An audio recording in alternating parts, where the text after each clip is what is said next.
barang siapa yang makan kurma, Iya. itu dia akan terhindar dari racun dan sihir. Aku nih malah penasaran. Kok kurma itu bisa tumbuh di gurun pasir yang gersang? Yang panas gitu ya. Betul. Kebetulan kan aku kan juga suka biologi. Suka biologi gitu kan. Aku tuh ngeliat tuh misalkan tumbuhan gitu, itu rata-rata kebanyakan tuh membutuhkan air yang cukup. Apa yang nggak kelihatan, tapi jadi penentu kualitas puasa.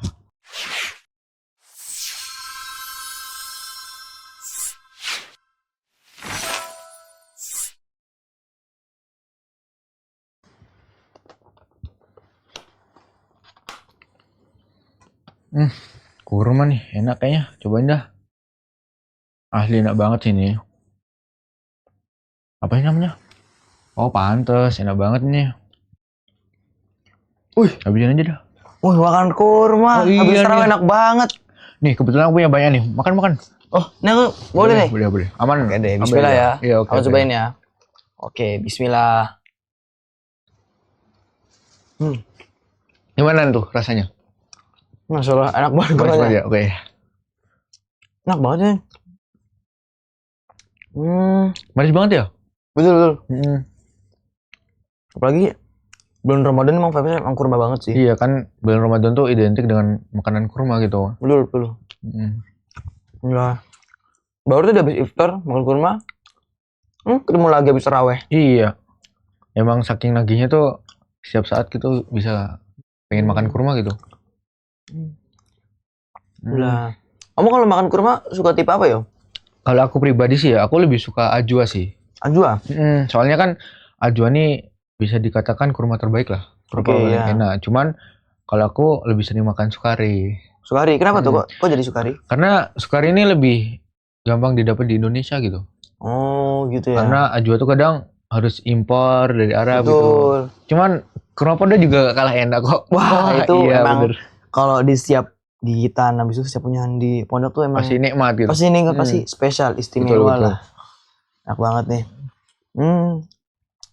Oh iya nih, kamu kalau makan kurma tuh kepikiran apa sih? Aku kalau makan kurma nih kepikiran sama ceritaku sih. Oh gimana tuh cerita Jadi apa tuh? ini cerita dikit ya. Oke. Aku tuh punya tahun dimana paling membekas sama kurma gitu. Membekas sama kurma. Jadi tahun lalu nih ya, baru tahun lalu, Ramadan tahun lalu tuh jadi rekor aku makan kurma paling banyak gitu. Makan kurma paling banyak? Kadar banyaknya berapa sih? Sehari tuh bisa 10 lebih kali ya? 10 lebih? 10 lebih. 10 lebih kurma? Betul. Itu jumlah yang sangat tidak sedikit. Iya, sampai tuh aku mikir, ada gak sih hidangan pertama selain kurma? Kok tiap hari kurma gitu sampai bosen gitu. Bosen tapi? Ya. Cuman seiring berjalannya waktu, kok malah makin gak bisa move on sama rasanya gitu. Rasanya gimana tuh? Kayak manis-manis enak gimana gitu. Wah, iya. Emang kurma emang ngangenin sih. Betul. Enak banget. Oh iya, ini tadi kan bahas bukaan kan, kamu bilang tadi kayak nggak ada bukaan lain kayaknya. Iya betul. Aku malah penasaran nih, kenapa kurma ya? Ini tuh kan udah buah yang udah lama banget, makan lama banget kan. Nah, kenapa dia tuh masih bisa eksis sampai zaman sekarang karena zaman sekarang ya kan banyak banget tuh variasi makanan. Kayak gorengan gitu ya misalnya. Gorengan, kolak, es buah gitu. Nah, apalagi kita kan di negara Indonesia yang punya beraneka ragam makanan. Iya, betul. Apalagi iftar Ramadan, wah makin melimpah lagi. Nah, ini kenapa kok bisa kurma tetap bisa bertahan sampai saat ini Nah, ini menariknya tuh kurma bukan sekedar makanan yang identik dengan bulan Ramadan, cuman kurma ini juga punya nilai yang tak tergantikan. Oh, gimana tuh maksudnya yang nilai tidak tergantikan? Jadi, gimana? Dengan adanya kurma, kita tuh bisa, itu menjadi salah satu sarana kita untuk menghidupkan sunnah Nabi gitu. Wah, menarik nih, menghidupkan sunnah Nabi gitu ya? Iya, betul. Oke. Tapi ya, aku mikir lagi.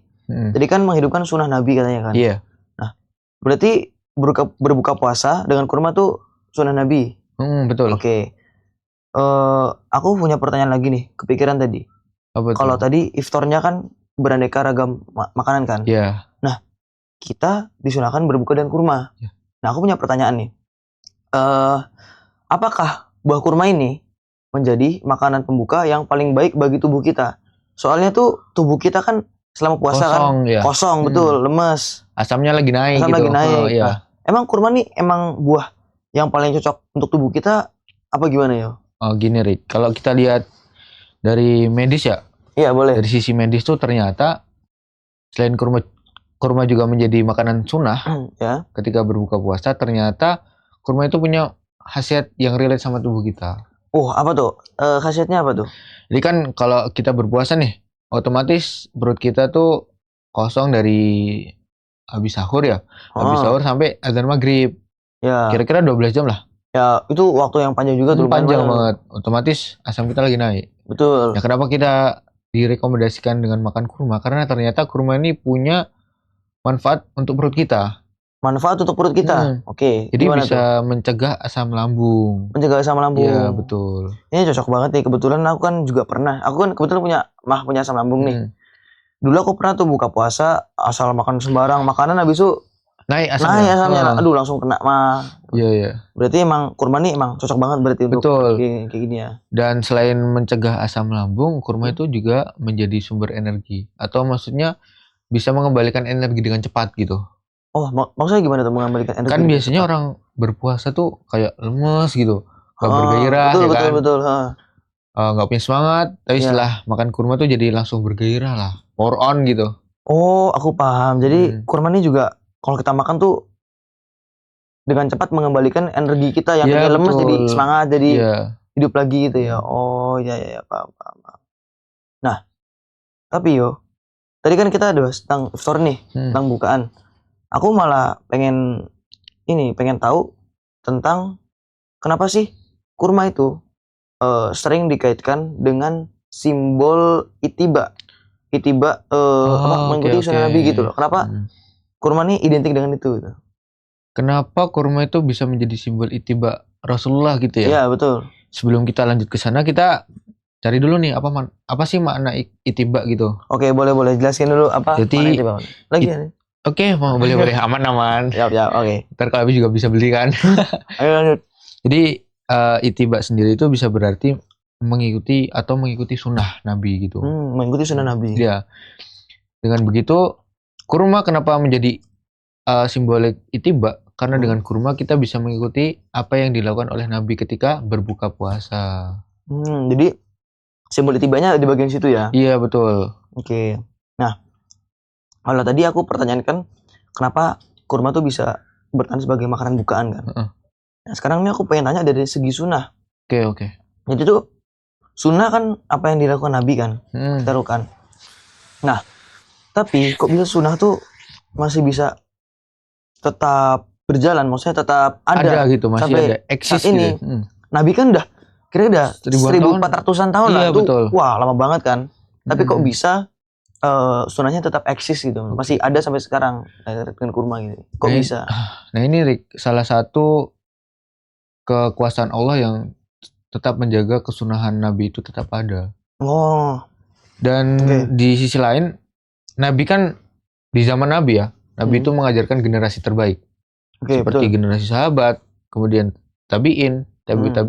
Nah, mereka ini yang menjadi pewaris estafet Islam gitu.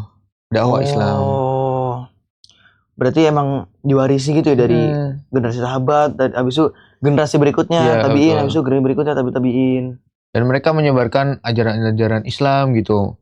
Di samping itu mereka juga memberi edukasi kepada masyarakat bahwa ini loh sunnah Nabi. Ini loh yang dilakukan Nabi ketika berpuasa. Nah, hal tersebutlah yang membuat sunnah itu tetap ada, tetap hidup sampai sekarang. Zaman ini kan dari zaman dulu sampai zaman modern seperti ini masih ada dan masih eksis gitu. Masih banyak malah orang seperti kita tadi berbuka pakai kurma juga kan. Jadi favorit kan ya? Iya. Nah, habis itu aku tadi mikir zaman Nabi ya. Aku tuh kepikiran pas zaman Nabi, para sahabat tuh aku kepikiran tuh di Arab gitu. Nah, aku nih malah penasaran. Kok kurma itu bisa tumbuh di gurun pasir yang gersang, panas gitu. Betul, kebetulan kan aku kan juga suka biologi gitu kan. Aku tuh ngeliat tuh misalkan tumbuhan gitu, itu rata-rata kebanyakan tuh membutuhkan air yang cukup, media yang memadai seperti pupuk, tanah yang subur. Tapi kenapa kok kurma bisa tetap tumbuh malah dan menghasilkan buah yang manis ya, di gurun pasir yo? Ya ini Rick, menariknya dari buah kurma. Oke. Selain buah kurma itu emang bisa tumbuh di Arab, ternyata ya, kalau kita lihat nih, buah kurma ini nggak seperti tanaman-tanaman lain. Oke, nggak seperti tanaman-tanaman lain ya. Jadi buah kurma ini punya keistimewaan tersendiri gitu. Oke. Buah kurma ini memiliki akar yang sangat adaptif dengan kondisi yang ekstrim. Oh, jadi itu alasannya kurma tetap bisa tumbuh. Betul. Gitu kan. Oke, terus. Kan kalau di gurun pasir itu kan nggak mungkin dong kalau nggak ekstrim ya kan. Betul, masih panas menyengat. Ekstrim bener. Ya betul. Dan selain itu emang habitat alaminya di sana, Rik. Emang aslinya tuh di sana. Emang ngeri banget sih ini pohon kurma. Oh, gini. Aku malah kepikiran lagi yo. Apa tuh, Rik? Aku tuh malah kepikiran remaja zaman sekarang. Oh iya, oke. Nah, tapi ini agak ngelenceng tapi tetap masuk topik nih. Oke, nggak apa. Jadi sambil makan. Ah ya, biar nyantai lah. Oke. Nah, jadi tuh remaja zaman sekarang yo, banyak banget tuh yang dikit-dikit ngeluh, dikit-dikit bilang nggak bisa, dikit-dikit aku nggak bisa ini, aku nggak bisa itu, nggak ada yang support aku, nggak ada fasilitas gitu. Yeah.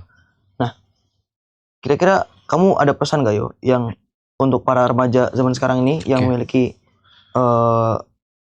gampang menyerah dan sebagainya dari kurma ini, Pesanku sih sebenarnya banyak banget ya buat remaja zaman sekarang. Okay. Cuman kalau kita ambil pelajaran dari kurma, aku cuma nggak bisa ngasih tahu buat remaja zaman sekarang tuh remaja yang ideal tuh harus seperti kurma.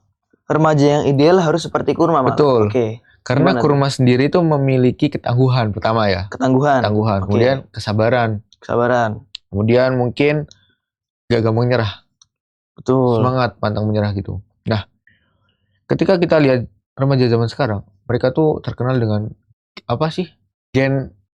Generasi strawberry. Generasi strawberry. Betul. Itu generasi strawberry tuh gimana? Yang luarnya tuh kelihatannya bagus. Cakep gitu ya. Tapi ternyata dalamnya lembek gitu. Oh, yang dimaksud generasi strawberry itu. Oke. Karena kan zaman sekarang tuh orang pengennya langsung instan gitu. Instan, betul. Gak mau proses. Betul. Nah, ketika aku melihat zaman yang begitu kacau nih, sekarang aku jadi keinget quotes. Gini, Rick. Quotes-nya tuh bilang kalau kurma itu mengajarkan kita kesabaran. Oke. Jadi matang oleh waktu, manis oleh proses. Keren banget tuh kata-katanya. Betul. Kalau ngomong kata-kata, aku juga punya ungkapan nih untuk masalah-masalah orang-orang yang tipikal remaja zaman sekarang. Itu kata-katanya bilang kalau orang yang memiliki kemauan akan mencari jalan. Oke. Sementara orang yang tidak memiliki kemauan akan mencari-cari alasan. Oke, betul banget. Jadi kalau ya awalnya dari kita dulu gitu loh, kita mau apa enggak? Kalau orangnya nggak mau gitu, ya udah nggak bisa. Ya udahlah, malah cari-cari alasan. Aku tuh nggak bisa tuh gara-gara ini, gara-gara itu. Nggak bisa karena nggak disupport itu, nggak bisa ini gitu ya. Tapi kalau orang yang emang udah mau dari sananya, emang punya tekad gitu. Betul. Nah itu nanti cari, aku nggak bisa sini, berarti aku harus pindah ke sini, cari jalan yang lain gitu. Betul. Nah, kita udah bahas dari buah kurmanya tadi tuh sebagai simbol tiba dan pohon kurma tadi kan. Sekarang aku pengen nanya nih, ada gak sih sebenarnya tuh dalam redaksi hadis atau enggak Al-Quran itu tentang kurma yang bisa kita dalami bersama dan kita tadaburi gitu, maknanya gimana? Ada gak? Kalau kita bicara tentang tadabur ya, Rick, ada hadis yang mengatakan gini, barang siapa yang makan kurma, itu dia akan terhindar dari racun dan sihir. Racun dan sihir? Iya, betul. Beneran tuh racun sihir nih? Iya, bener. Awalnya tuh aku juga gak percaya nih. Oke, gimana tuh? Kita coba lihat hadisnya dulu ya. Oke. Hadisnya tuh bilang gini, man tasabaha sab'a tamaratin ajwatan lam yadurruhu dzalikal yaum sumun wala sihrun. Oke, artinya? Yang artinya, barang siapa yang memakan 7 butir kurma ajwa di pagi hari, maka di hari itu dia akan terhindar dari racun dan sihir. Oh, bentar. Ini real gak nih? Maksudnya hadisnya sahih gak nih? Oke, gak percaya nih. Aku bacain yang riwayatin nih. No, yang riwayatin siapa? Yang riwayatin tuh hadis riwayat Imam Bukhari dan Muslim. Ya, kalau Imam Bukhari dan Imam Muslim mah nggak usah ditanya lagi ya. Pasti sahih gitu loh. Wah, dahsyat banget nih. Kurma kayak kecil tapi banyak banget yang bisa kita dalami ya. Ternyata dari segi manfaat. Iya, betul. Habis itu dari segi pohonnya. Habis itu dari tadi sunnah. Iya. Sunnah kita mendapat pahala gitu. Habis itu kita bisa dapat protektor. Kita punya perlindungan dari sihir betul, dan racun. Nah, itu kan tadi bilang kalau 7 gitu kan. Iya. Kalau kamu gitu kan katanya kan kemarin tuh makan sampai belasan 10 tuh. Iya. Itu gimana tuh? Waduh, itu kayak double protector deh. Itu double. Iya, double protector. Asal tuh pecah habis itu masih ada tuh lagi. Iya, tapi wallahu alam ya. Enggak tahu mungkin gitu. Mungkin gitu. Oke. Nah, ngomong-ngomong nih. Kamu punya cerita gak yo tentang kurma yang bisa mungkin di-share ke obrolan kita ini yang asik lah. Ada gak? Kalau cerita tentang kurma sih aku banyak banget sih, Rik. Banyak banget tentang kurma. Cuman ada satu yang paling menarik nih. Oke. Jadi waktu itu ya, semester lalu. Kita kan ujian akhir semester ya. Oke, kita di hari itu nyiapin buat ujian sejarah buat besoknya. Ujian sejarah. Sirah. Oh. Oke. Nah, itu bahasa apa tuh sirah tuh? Di situ kita harus mempelajari dan menghafal yang ada di dalam kekhilafan Umayyah dan Abbasiyah. Aduh, suruh ngafalin apa aja tuh 2 khalifah itu? Itu nama-nama khalifah, kejadian yang terjadi, dan tahun-tahunnya.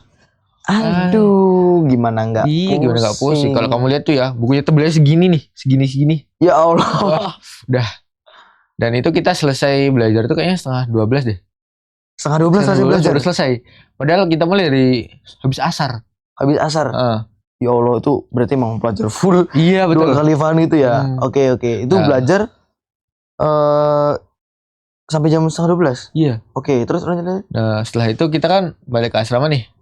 Nah, sampai di asrama tuh perut kita keroncongan. Aduh, dari tadi tuh udah lapar gitu. Cuman ini terakhir makan kamu kapan nih terakhir makan? Terakhir makan nih sore dong. Jam 5 lah, jam 5. Jam 5 terakhir makan. Oke. Terakhir makan jam 5. Terus ke asrama perut keroncongan nih. Ya udah deh, kita putusin buat nyari makan.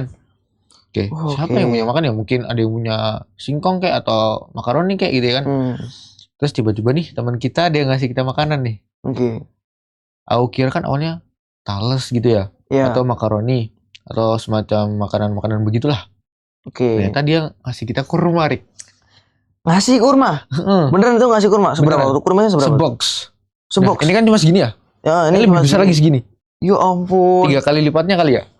Itu emang temennya punya stok kurma apa gimana tuh? Di pondok soalnya nih. Jarang banget anti mainstream ini gimana? Nah, dia tuh ternyata selain mbak kurma juga mbak kismis. Wah, udah ini banget Arabi banget ya dia orang yang ini banget. Bener. Oke. Terus lanjut. Nah, setelah itu kan teman-temanku juga pada nyari makan nih. Udahlah, aku panggil lah teman, ayo kita makan. Emang makan apa? Makan kurma. Ya udah dah. Kita gas aja. Nah, ternyata sebelum 5 menit ya. Gak nyampe 5 menit lah. Itu berarti kamu makan juga bareng teman-teman yang lain. Terus sebelum 5 menit ternyata kita makan bareng-bareng tuh bisa menghabiskan cepet banget gitu. 1 box itu? Betul. 1 box padahal? Masya Allah, dahsyat banget ya. Iya gitu. Terus kamu ada cerita lain mungkin dari kurma? Apa ya cerita lain? Mungkin yang paling berkesan sih itu sih ya. Yang paling berkesan itu? Yang berkesan itu. Terus menurutmu ini kan mumpung bulan Ramadan nih. Iya. Menurutmu kita bisa ngelakuin amalan apa gitu untuk meningkatkan pahala-pahala kita? Mumpung ini kan bulan Ramadan, bulan suci. Pahala dilipat gandakan gitu kan. Betul. Nah, itu kita bisa tingkatkan pahala kita dengan apa ya? Kalau ditanya kita bisa meningkatkan amalan kita ya di bulan Ramadan, paling simpel aja deh. Paling simpel tuh kita makan kurma ketika berbuka puasa. Paling simpel itu? Iya, paling simpel itu. Terus? Karena kan itu udah hal yang paling mudah kita lakukan dan ternyata pahalanya itu juga nggak main-main gitu. Bener sih, emang kelihatannya kurma tuh kayak makan kurma tuh sepele gitu kan. Ya. Tapi pahalanya nggak main-main, betul sih, pahala sunnah. Terus kalau kamu sendiri kan bulan Ramadan kalau ke rumah gitu, kamu biasanya ada kegiatan bersama keluarga, tarawih bareng atau itikaf bareng gitu ada gak? Ada, pastinya ada. Ada. Itu gimana tuh? Jadi kan kalau kita pulang dari pondok itu kan 10 hari terakhir ya. Ya. Nah itu hari pertama mungkin belum mau iktikaf lah, kita masih bincang-bincang tentang pondok dulu habis tarawih. Mungkin hari kedua, hari ke-22, hari ke-23 itu baru kita iktikaf lah. Itu bareng-bareng. Misal nih, aku ngajak papaku nih. Ayo Pak, kita ke Masjid Jami misal nih. Oh ya udah, nanti adik-adik diajak sekalian. Oke, malam kita habis salat tarawih di sana sekalian nih. Ini ditanyain dulu, butuh makanan nggak? Nanti lapar nggak gitu. Nah biasanya kita bawanya cuma cemilan sih. Bawanya cuma cemilan? Cuma cemilan. Terus? Terus ya kita akhirnya iktikaf gitu. Oh iya, bersama. Emang Ramadan bersama keluarga emang momen yang spesial banget ya? Iya betul. Itu jangan-jangan cemilannya kurma juga nih? Waduh, kalau kebetulan keluarga aku nggak semua suka kurma, Rik. Oh gitu, jadi yang pencinta kurma kamu nih terutama nih? Mungkin aku doang ya. Oke. Iya. Oke. Wah, jadi kita akan kurma. Nih. Kamu mau ini gak? Aku ajak main game. Habis tarawih tadi kan? Nunggu nih. Mau tak ajak main game gak? Boleh tuh. Game apaan? Game apaan nih? Kamu mesti tanya, ini ada kartu di tengah meja kan? Oh ini kartu buat main game? Iya. Oh gitu. Aku dulu yang ambil ya? Boleh. Gak tahu nih. Oke, coba. Sambil makan ya, biar gak tegang nih. Boleh, gas. Gas. Oke. Bismillah. Pertanyaan pertama. Kartu pertama ya. Nih. Oke. Question card. Kalau pahala bisa di screenshot. Waduh. Apa tuh? Kalau pahala bisa di screenshot, amalan apa yang paling sering kamu post selama Ramadan? Apa ya? Makan kurma sih kayaknya. Aduh, coba selain makan kurma apa ya? Ada gak? Mungkin ngaji sih, ngaji. Ya, karena kan ngaji bisa setiap waktu gitu. Betul. Kalau makan kurma kan cuma berbuka kalau nggak sahur gitu. Kan siangnya kan puasa dong. Masa makan sih gitu. Iya. Oke, tadi apa? Tilawah Al-Quran ya? Tilawah Al-Quran emang selain kurma juga tilawah Quran tuh emang identik banget sih dengan Ramadan sih. Betul. Apalagi khataman iya. tuh. Biasanya kan ada di masjid-masjid gitu. Betul. Nggak salah sih. Aduh, ya. Nggak salah kamu bilang apa? Kalau pahala bisa di screenshot. Iya. Bener sih. Ada amalan lain kah? Kayaknya nggak sebanyak itu sih. Nggak segencar kurma dan tilawah Quran. Ya. Oh iya. Oke, boleh. Oke. Ganti nih biar seru nih. Oh, iya. Oke. Ambil makan tuh aman-aman. Siap. Oke, question card. Oke. Apa satu kebiasaan kecil yang kamu lakukan di bulan Ramadan yang pengen banget kamu bawa terus sampai bulan-bulan berikutnya? Apa itu, Rik? Kebiasaan kecil di bulan Ramadan yang pengen banget kamu bawa terus sampai bulan-bulan berikutnya. Ini sih lebih ke sholat malam. Oke. Itu bukan kebiasaan kecil sih, Rik, sholat malam kayaknya. Oke deh. Kalau dalam kegedean mungkin ini deh. Yang kecil-kecil aja apa ya, paling sholat rawatib kali ya. Sholat rawatib alhamdulillah udah lumayan lah. Udah lumayan, Masya Allah. Yang Ramadan nih identiknya dengan apalagi ya? Misalkan tilawah Quran. Oke. Itu jujur menurutku ringan. Ringan cuman gimana? Ringan tapi gairahnya saat bulan Ramadan kan itu sangat oke, aku harus khataman, aku harus baca Quran, aku harus murojaah, aku harus gini. Itu pas gairah Ramadan. Tapi pas keluar bulan Ramadan, entah kenapa tuh gairahku semangatku menurun. Jadi nurun gitu ya. Aku yakin tilawah tuh gampang, tinggal membaca loh. Iya, tinggal membaca ya, benar. Kita berarti kalau kita baca novel kan udah beberapa ratus ribu halaman kita tamatin tuh. Tapi Al-Quran tuh menurutku ya, di hari biasa aku tuh nggak sesering tilawahku di bulan Ramadan gitu. Iya, betul. Jadi emang aku pengen bawa kebiasaan ini sih untuk tilawah, apalagi sekaligus murojaah hafalanku gitu kan. Oke. Masih banyak yang belum mungkin, masih segala macem lah. Masa iya sih, kayaknya udah mood gini orangnya. Ya masih harus improve lah, kita menjadi lebih baik lagi. Berarti kita berusaha untuk menjadi lebih baik dari kemarin, bukan menjadi lebih baik dari orang lain. Betul. Asik banget kata-katanya nih. Oke, Mas. Masuk. Oke. Terus yang paling itu sih tilawah sih. Habis itu kecil paling makan kurma. Makan kurma. Ini kayaknya gampang banget sih kayaknya. Gampang banget tapi nggak sembarang. Jadi tuh kayak musiman gitu loh. Ada kayak musim kurma gitu, dia banyak banget gitu kan. Iya. Nah, itu kita misalkan kan ada ajaran pondok kan puasa Senin Kamis misalkan. Itu kan kita juga bisa makan kurma sebagai pemuka puasa gitu kan, juga melaksanakan sunnah kan. Tapi masalahnya nih agak limited nih. Dan aku jujur, aku sendiri suka kurma gitu loh. Oke. Karena nih ibarat nih kayak madu tapi dikerasin, madu padat gitu. Manis, enak lagi. Enak dia. Aku awalnya agak heran sini kok bisa gitu. Ada buah kok kayak madu gitu. Manis banget gitu. Tapi bentar Rik, kan katanya tadi di pondok nih setiap Senin sama Kamis suruh puasa ya? Iya. Emang kamu puasa Rik? Alhamdulillah. Ya gimana nih? Agenda pondok ya tetap jalanin puasa. Tetap dijalanin. Oke.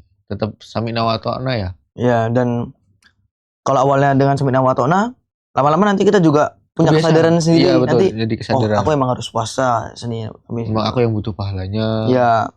Aku yang butuh gitu loh. Yeah. Pondok mungkin hanya sekedar mengingatkan, mungkin memberitahu, memperingati. Dan alhamdulillahnya pondok memfasilitasi kita seperti kurma dan lain-lain gitu ya. Ramadan sih. Ya paling itu sih amalan yang pengen tak bawa terus, yang kelihatannya kayak kecil gitu. Ya paling itu tadi, tilawah yang lebih banyak dari kulmisnya dan makan kurma tadi. Oke. Udah ya? Oke, udah. Lanjut nih, masih lanjut. Masih dong. Oke. Aku ambil lagi ya nih. Oke, gak apa. Kamu ngambil, aku ngambil kurma aja. Oke deh.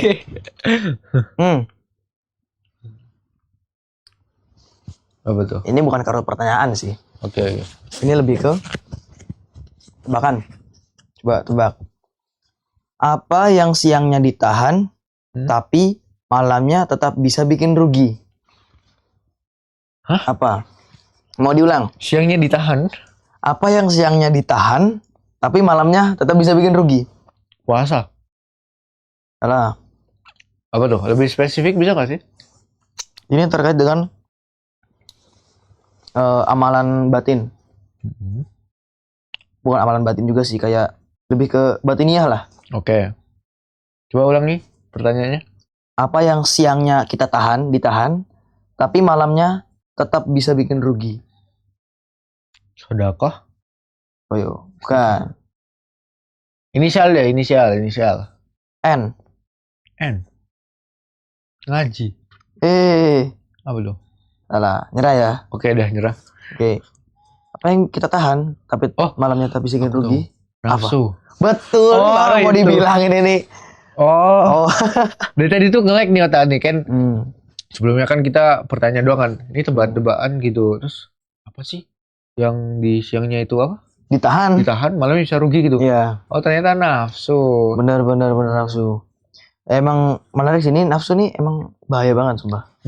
Kita bisa aja nahan nafsu gitu di bulan di siang hari, soalnya kan terkadang puasa mungkin gitu kan. Tapi pas malam hari kita kan udah kondisi di mana kita tidak berpuasa kan. Kita bebas gitu. Kita bebas, kalau kita mau melampiaskan hawa nafsu kita bisa-bisa aja gitu. Betul. Tapi lagi-lagi itu bisa bikin kita rugi. Percuma amalan puasa kita, percuma amalan-amalan kebaikan kita selama bulan Ramadan kalau malam harinya kita isi dengan hawa nafsu dan berisi maksiat dan iya sih, betul banget. Bener kan? Iya. Oke, ini gantian nih, kayaknya aku belum puas nih kasih kamu pertanyaan nih. Oke, boleh. Oke. Nih, dengerin aku ya. Ya. Apa yang nggak kelihatan tapi jadi penentu kualitas puasa? Oke. Apa tuh, Rik? Apa yang nggak kelihatan? Betul. Tapi jadi penentu kualitas puasa. Ini emang agak sulit sih, menjebak sih ini. Sholat. Bukan. Clue. Cluenya dia itu kalau misal diungkapin malah nggak bisa malah. Misal nih, kamu ridho gak? Aku ridho. Justru itu mah jadi nggak ridho. Paham nggak? Tapi ini bukan ridho. Aku tahu kayaknya. Ikhlas. Oke, betul banget. Emang semuanya ini emang bergantung kepada keikhlasan lagi-lagi ya. Kayak ada hadis tuh yang bilang sesuai dengan niat kita amalan tuh. Oh, benar. Hadisnya apa tuh, Rik? Hadisnya? Kalau nggak salah ini ya. Aku cuma tahu matanya doang sih. Oke, nggak apa-apa, aman aja. Nggak. Tadi inamal amalu biniat. Oke. Itu sih. Lalu lagi penting untuk menjaga niat. Kita niat untuk berpuasa tuh untuk mungkin dipuji orang. Ini puasanya full nih. Wah. Ini orang soleh nih, dia setiap hari tarawih. Betul. 23 rakaat. Habis itu dilanjut tilawah sampai subuh. Sampai subuh gitu. Enggak subuh. Sahur. Iya. Subuh, tapi lagi-lagi kalau niatnya dia pengen ria atau pengen pamer gitu, ya sama aja. Malah pahalanya tuh hilang gitu ya? Iya, pahalanya hilang, malah sia-sia gitu kesannya. Nah, itu emang penting banget untuk menjaga niat dan keikhlasan kita ketika kita mengerjakan amalan-amalan di bulan puasa gitu. Ini menarik sih, emang nggak kelihatan tapi jadi penentu tuh. Oke. Sebenarnya kita banyak juga asal kita melakukannya dengan ikhlas tuh malah boleh jadi lebih baik daripada yang kita malah kayak terpaksa gitu. Dan lebih plong gitu ya. Iya, betul. Gak ada rasa terpaksa gitu. Betul. Udah sih. Nah, ini kita udah bahas dari tadi. Aku makan kurma doang di sini loh. Iya, cuma ngeliatin aku makan kurma ya? Iya, tadi habis tarawih kan. Emang pulang liat ini. Wah, alhamdulillah. Habis itu kita juga bahas tadi tentang eksistensi kurma. Oh iya. Eksistensi kurma, habis itu manfaat-manfaat kurma. Iya, menjadi sunnah itiba gitu kan. Malah bisa nyerempet ke remaja-remaja hari ini gitu betul. Kan. Nah, emang kayaknya asik banget sih ini obrolan kita emang. Iya. Kayaknya nggak bakalan selesai sih. Nah, tapi ya emang kurma tuh kelihatannya kayak sepele, kecil. Tapi kalau kita amalkan terus-menerus, kita akan mendapat insya Allah kita akan mendapat ganjaran yang besar yo. Iya. Kan ada tuh pepatah yang bilang kalau hal kecil. Ini apa tuh? Sedikit demi sedikit. Betul. Akan menjadi bukit. Oke ya. Istilahnya gitulah. Juga ada kata ustadz kita juga ada seperti itu tuh. Dan ada itu ustadz tuh ada yang bilang gini ini lo ya. Kadang tuh dari sesuatu yang kecil tuh di dalamnya ada nilai yang besar. Wah, keren tuh. Tuh. Nah, emang penting sih di kurma sih. Iya betul. BTW kamu ini yo. Apa nih? Kok kayak penasaran kurmanya nih? Iya, aku nih dari tadi ngeliatin makan tadi kan ambil ini. Wah, aku ngambil itu kan. Enak banget berarti ya, enak. Kamu sebenarnya beli kurmanya di mana sih yo? Aku beli kurma nggak jauh dari sini sih, Rik. Emang iya? Bentar. Coba tebak di mana? Kamu ini mesti impor Madinah. Wah, enggak dong, Rik. Oh, enggak, masa iya? Harus jauh-jauh hari. Kebetulan ini kan aku baru beli kemarin, Rik. Baru beli kemarin? Karena stok di rumahku habis, aku beli lagi dan dapetnya ini. Boleh dong, aku juga mau, stok di rumahku juga habis, tapi kurmanya nggak seenak ini. Oh gitu. Boleh tunjukin aku nggak kurmanya di mana? Oh boleh. Jadi aku belinya di pasar sana. Pasar yang bagian mana ya? Belum pernah ke pasar ya? Belum pernah. Oh gini aja, gimana kalau kita belanja bareng gitu? Oh ya boleh, besok bulan aku setuju sini, apalagi aku nanti malam nih mau lanjut iktikaf nih. Oh, mau makan kurma sambil iktikaf, iktikaf sambil makan kurma gitu. Gitu. Oke. Yo, boleh yo. Oke, dah. Oke. Dah yuk. Oke. Yuk. Bismillah. Berangkat beli kurma nih. Oke. Beli banyak aja sekalian biar gak habis. Oke. Yuk, gas.